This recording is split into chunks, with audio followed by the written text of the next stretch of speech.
Hello, नमस्कार। स्वागत है आपका अंशदीप जंक्शन पर। पहले आप ये वीडियो देखिए। पीछे हो जा यार। एकदम चिल्ला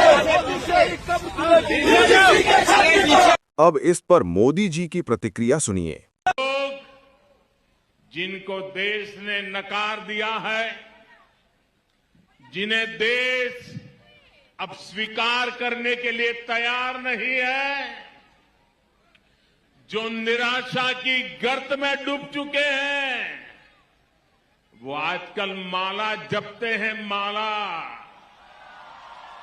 और वो कह रहे हैं मोदी तेरी कब्र खुदेगी। ये निराशा के गर्त में डूबे लोग ये कह रहे हैं, माला जपते जपते कह रहे हैं मोदी तेरी कब्र खुदेगी। लेकिन देश कह रहा है, हिंदुस्तान के आवाज कह रही है, हिंदुस्तान का हर कोना कह रहा है, मोदी तेरा कमल खिलेगा। आप कहते हैं जिनको देश ने नकार दिया है, जिनको देश स्वीकार करने को तैयार नहीं है।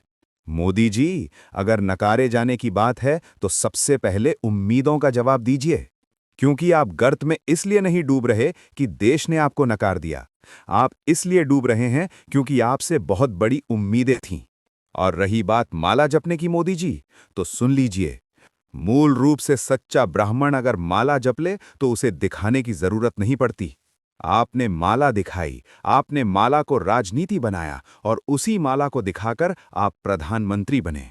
और आज 12 साल तक सत्ता में रहने के बाद आप ऐसे शब्द बोल रहे हैं जो देश को तोड़ते हैं, जोड़ते नहीं।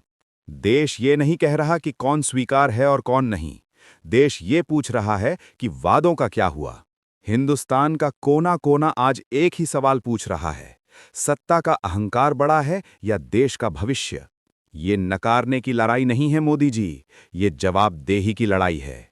देश का कोना कोना तो ये भी कह रहा है, मोदी हटाओ, देश बचाओ। और आपको सत्ता से हटाने के लिए किसी माला की जरूरत नहीं पड़ेगी।